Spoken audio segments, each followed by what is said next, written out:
Hello అండి, నమస్తే. ఇప్పుడు మాట్లాడే టాపిక్ వచ్చేసి ఆంధ్రప్రదేశ్లో జిఎస్టీ కలెక్షన్స్ రాను దారుణంగా పడుకుంటూ వస్తున్నాయంటే అవునని చెప్పాలి. అండ్ ఎన్నికలకు ముందు చంద్రబాబు నాయుడు గారు చెప్పినటువంటి మాట ఏంటంటే సంపద సృష్టిస్తా పేదలకు పంచుతానని చెప్పాడు. కానీ జిఎస్టీ కలెక్షన్స్ పాయింట్ ఆఫ్ వ్యూలో చూసుకుంటే ఖచ్చితంగా ఆంధ్రప్రదేశ్లో ఇప్పుడు సంపద అంటే చంద్రబాబు నాయుడు గారు డబ్బులు ప్రింట్ అయ్యారు, లేకపోతే డబ్బులు దాన్ని తయారు చేయలేరు. ఖచ్చితంగా త్రూ ట్యాక్సెస్ ద్వారానే గవర్నమెంట్కి డబ్బులు రావాలి. సో సంపద సృష్టి విషయంలో ఈ జిఎస్టీ కలెక్షన్స్ చూసుకుంటా ఉంటే చంద్రబాబు నాయుడు గారు ఎన్నికల టైంలో చెప్పినటువంటి సంపద సృష్టిస్తా పేదలకు పంచుతా అనేది ఏదైతే ఆయన చెప్పారో, సో ఆయన చెప్పిన మాటకి క్వైట్ కాంట్రరీగా జిఎస్టీ కలెక్షన్స్ అయితే వెళ్తున్నాయి. ఎన్నికలు అయిపోయిన తర్వాత ఒక 1 or 2 months తర్వాత కంప్లీట్గా డ్రాస్టిక్గా month after the month GST collections పడుకుంటూ వస్తున్నాయి. ఇప్పుడు మనం చూసుకుంటే ఇయర్ కలెక్షన్స్ చూసుకుంటే 2024 మార్చ్ అంటే జగన్మోహన్ రెడ్డి గారు ముఖ్యమంత్రిగా ఉన్నప్పుడు మార్చ్ మంత్కి వచ్చేసి GST collection for the state of Andhra Pradesh వచ్చేసి 4082 కోట్లు. అండ్ 2025 మార్చ్ చంద్రబాబు నాయుడు గారు ముఖ్యమంత్రిగా ఉన్నారు. GST collection for the month of March వచ్చేసి 4033 కోట్ల రూపాయలు, అంటే 1% తగ్గింది. దగ్గరగా 50 పైచీలకు కోట్ల రూపాయలు ఒక మంత్కి జిఎస్టీ కలెక్షన్ ఆంధ్రప్రదేశ్కి తగ్గింది. And GST collection point of వ్యూలో చూసుకుంటే ఆంధ్రప్రదేశ్ కంటే సౌత్ ఇండియాలో ఉన్నటువంటి అన్ని స్టేట్స్ మనం చూసుకున్నట్లయితే బెటర్గానే ఉన్నాయి, ఇంక్లూడింగ్ తెలంగాణ. మనం తెలంగాణ చూస్తుంటే స్టేటస్ కో మెయింటైన్ చేస్తూ ఉంది. జిఎస్టీ కలెక్షన్స్లో స్టేబుల్గా ఒకే లెవెల్ ఆఫ్ అర్నింగ్స్లో ఉంటుంది. And when it comes to Karnataka 4% higher collections of GST కర్ణాటకలో ఉంది. తమిళనాడు చూసుకుంటే 7% హైయెస్ట్ జిఎస్టీ కలెక్షన్స్ ఉన్నాయి. కేరళ చూసుకుంటే 7% ఉంది again. And when it comes to northern states like Uttar Pradesh 10% higher GST collections ఉన్నాయి యాన్యువల్లీ చూసుకున్నట్లయితే. అండ్ బీహార్ ఇంకా ఏ రాష్ట్రానికి మించినట్టుగా ఆల్మోస్ట్ 30% హయ్యర్ జిఎస్టీ కలెక్షన్స్తో ముందుకెళ్తూ ఉంది. అండ్ ఆంధ్రప్రదేశ్లో చూసుకున్నట్లయితే ఇన్ రివర్స్ ఒక మార్చి నెలకి 1% తగ్గింది. ఓవరాల్గా గత 1 yearలో మనం చూసుకున్నట్లయితే 3 to 4% జిఎస్టీ కలెక్షన్స్ తగ్గుంటూ వస్తుంది ఆంధ్రప్రదేశ్ రాష్ట్రానికి.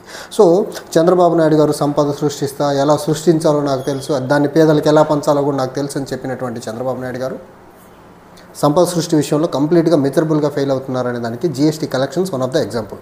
తర్వాత ఇంకోటి, ఆంధ్రప్రదేశ్ రాష్ట్రానికి సంపద రెవెన్యూ కలెక్షన్స్ తగ్గుతూ ఉందనేసి ఆంధ్రప్రదేశ్ స్టేట్ ఎకనామిక్ సర్వే రీసెంట్గా బడ్జెట్ సమావేశాల టైంలో ప్రవేశపెట్టిన ఆంధ్రప్రదేశ్ ఎకనామిక్ సర్వేలో కూడా చాలా క్లియర్గా మెన్షన్ చేశారు. ఆంధ్రప్రదేశ్ ఎకనామిక్ క్రంచ్ దిశగా పయనిస్తుంది అనేసి. దానికి 2 రీజన్స్ చెప్పాడు. ఒకటి, సెంట్రల్ గవర్నమెంట్ నుంచి రావాల్సినటువంటి ఫండ్ సపోర్ట్ రావట్లేదు ఒకటి. రెండో పక్క Andhra Pradesh state government point of వ్యూలో రెవెన్యూ కలెక్షన్ ఏదైతే పెరగాలో అది పెరగకుండా ఇంకా తగ్గుకుంటూ వస్తుందని చెప్పే ప్రయత్నం అయితే చాలా క్లియర్గా ఎకనామిక్ సర్వేనే చెప్పింది. కానీ చంద్రబాబు నాయుడు గారు ఇలాంటి విషయాలు బయటికి మాట్లాడకుండా ఆంధ్రప్రదేశ్ యొక్క బేసిక్గా రావాల్సినటువంటి ట్యాక్స్ కలెక్టెడ్ రెవెన్యూనే రావట్లేదు. ఇంకో పక్క సెంటర్ నుంచి రావాల్సినటువంటి ఫండ్స్ రాకపోయినా, సెంటర్ నుంచి రావాల్సినటువంటి సపోర్ట్ అందకపోయినా కానీ బయట ఆయన చెప్పే మాటలు సెంటర్ నుంచి సపోర్ట్ వస్తుందంటారు. అండ్ ఆంధ్రప్రదేశ్ అప్పుల విషయం ట్యాక్స్ కలెక్షన్స్ కానీ ఆంధ్రప్రదేశ్ రెవెన్యూని పెంచకపోగా గత ప్రభుత్వం అప్పులు ఎక్కువ చేసిందనేసి డొంక తిరుగుడు మాట్లాడుకుంటూ చంద్రబాబు నాయుడు గారు దాటవేసే ధోరణి ఏదైతే ఉందో, దీనివల్ల ఆంధ్రప్రదేశ్ రాష్ట్రానికి మాత్రం ఖచ్చితంగా రాబోయే రోజుల్లో ఆర్థికంగా ఇబ్బందులే ఉన్నాయి. అండ్ ఇంకొకటి, ఈ ట్యాక్స్ కలెక్షన్ మరీ ముఖ్యంగా మనం జిఎస్టీని 2 రకాలుగా చూడాలి. ఒకటి జిఎస్టీజే డెస్టినేషన్ బేస్డ్ ట్యాక్స్ ఒకటి, అండ్ కన్జంప్షన్ బేస్డ్ ట్యాక్స్ ఒకటి. అంటే జిఎస్టీ కలెక్షన్ తగ్గుతూ ఉందంటే ఆంధ్రప్రదేశ్లో డెస్టినేషన్ బేస్డ్ ట్యాక్స్ కలెక్షన్ తగ్గుతూ ఉంది, number 1. Number 2, consumption based tax తగ్గుతూ ఉంది. కన్జంప్షన్ బేస్డ్ ట్యాక్స్ తగ్గుతూ ఉండే దాని అర్థం ఏంటి? ఆంధ్రప్రదేశ్లో కన్జంప్షన్ కెపాసిటీ తగ్గుతూ ఉంది. ఏ ఎకానమీ కన్నా కన్జంప్షన్ కెపాసిటీ తగ్గుతూ ఉందంటే that's not good for the economic health of the state. And ఈ రకంగా ట్యాక్స్ కలెక్షన్ తగ్గుకుంటూ ముందుకెళ్తుంది. మరీ ముఖ్యంగా జిఎస్టీ తగ్గుతూ ఉందంటే దాని అర్థం Andhra Pradesh economic growth on par with other states, south Indian స్టేట్స్తో ఈక్వల్గా లేదు. At the same time Uttar Pradesh, Bihar లాంటి రాష్ట్రాలతో కూడా ఈక్వల్గా లేదు.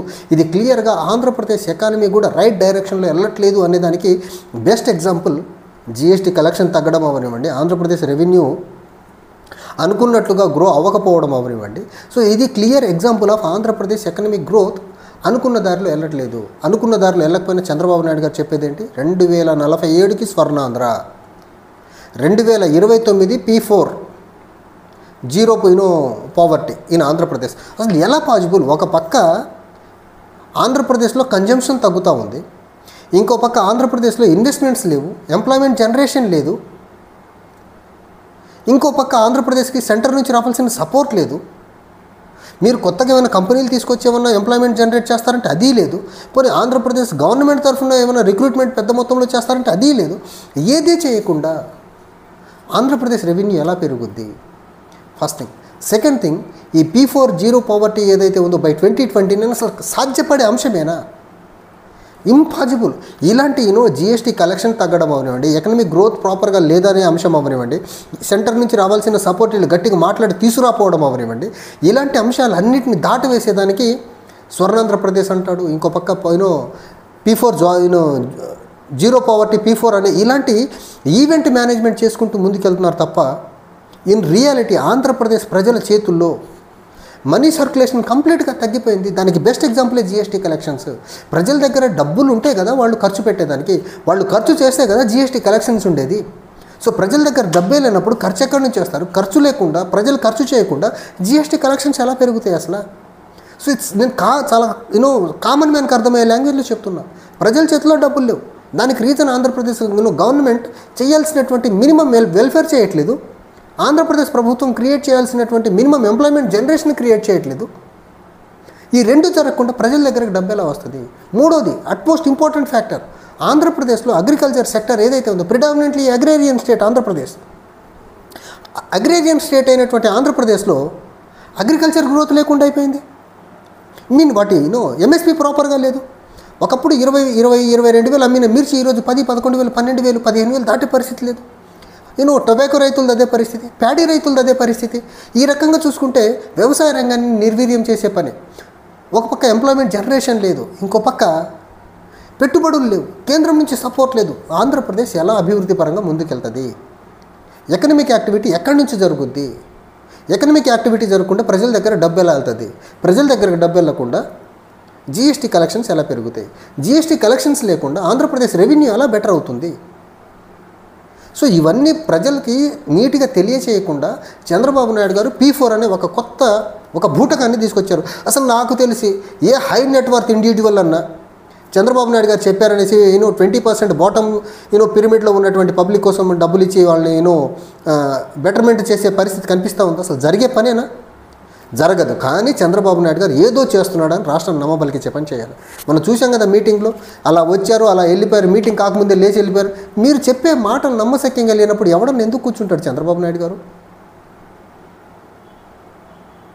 సో ఈ రకంగా ఆంధ్రప్రదేశ్ ఎకనామిక్ సిచ్యువేషన్ ఒకటి, ఎకనామిక్ గ్రోత్ సిచ్యువేషన్ ఒకటి, ట్యాక్స్ కలెక్షన్ ఒకలా ఉంటే బయట చంద్రబాబు నాయుడు గారు పలికే డాంబికాలు ఒకలా ఉన్నాయి, కూటమి ప్రభుత్వం పలికే డాంబికాలు ఒకలా ఉన్నాయి. సో రెండింటికి కంప్లీట్ మిస్ మ్యాచ్ అయితే ఉంది. ఈ రకంగా చంద్రబాబు నాయుడు గారు ఈ 1 ఇయర్లో చేసిన పరిపాలన ఇలానే చేసుకుంటూ ముందుకు కానీ వెళ్తే ఆంధ్రప్రదేశ్, బీహార్, ఉత్తరప్రదేశ్, మధ్యప్రదేశ్ రాష్ట్రాల కంటే కూడా ఒక దరిద్రమైన రాష్ట్రంగా అయిపోతుంది ఎకనామిక్ డెవలప్మెంట్ పాయింట్ ఆఫ్ వ్యూలో. ఈ విషయం చెప్పేదానికి నాకు ఎలాంటి బేస్ కావాలి. ఎందుకంటే ఉత్తరప్రదేశ్ 10% కలెక్షన్స్తో నడుస్తూ ఉంది ముందుకి, బీహార్ 30% కలెక్షన్తో ముందుకు నడుస్తూ ఉంది. అండ్ సౌత్ ఇండియాలో ఏ రాష్ట్రం యొక్క జిఎస్టీ కలెక్షన్ కూడా ఆంధ్రప్రదేశ్ కంటే తక్కువగా లేదు, ఉండబోదు కూడా. ఎందుకంటే ఆ రాష్ట్రాలు అన్ని ఇండస్ట్రియల్లీ, ఎకనామికల్లీ అడ్వాన్స్డ్గా ఉన్నాయి ఆంధ్రప్రదేశ్ కంటే. ఆంధ్రప్రదేశ్లో ఏముంది మనం మాట్లాడుకునేదానికి? మొదటి 5 సంవత్సరాలు మోడీతో కొన్ని రోజులు బాగుండి కొన్ని రోజులు బాగాలేక రాష్ట్రాన్ని నిర్వీర్యం చేసేసాడు. ఇప్పుడు మళ్ళీ అదే పని చేస్తూ ఉన్నాడు. అండ్ మధ్యలో వచ్చిన జగన్మోహన్ రెడ్డి గారి టెన్యూర్లో కనీసంలో వెల్ఫేర్ బాగా జరిగింది, మధ్యలో కోవిడ్ ఉండింది. అండ్ జగన్మోహన్ రెడ్డి గారు పెద్ద మొత్తంలో 2 సెక్టార్స్, ఒకటి వాలంటీర్స్, 2.5 లక్షల మంది ఉద్యోగాలు ఇచ్చారు వాలంటీర్స్కి, 1.5 దగ్గరగా 1.5 మందికి గ్రామ సచివాలయం ఎంప్లాయ్మెంట్ క్రియేట్ చేశారు. విజిబుల్ అవి. చంద్రబాబు నాయుడు గారు వచ్చి ఏం చేశారు? వాలంటీర్లు 2.5 లక్షల మందికి ఈరోజు సంపాదన లేకుండా ఇంట్లో కూర్చోబెట్టేశాడు. వాళ్ళు హోటల్లో వెయిటర్స్ కానీ చిన్న చిన్న పనులు చేసుకుంటూ బతికే పరిస్థితి ఈరోజు. వాళ్ళ దగ్గర ఉండేటువంటి అడిషనల్ ఇన్కమ్ లేకుండా చేసేసాడు. ఇలా ప్రజల యొక్క ఇన్కమ్ మీద దెబ్బ కొట్టేసి జిఎస్టీ కలెక్షన్స్ పెరగాలి, ఆంధ్రప్రదేశ్ రెవెన్యూ జనరేట్ అవ్వాలంటే ఎలా అవుతుంది? అయ్యేదానికి ఆస్కారమే లేదు కదా.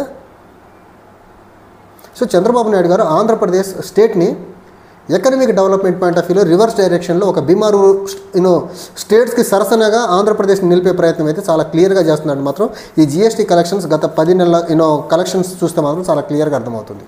Thank you.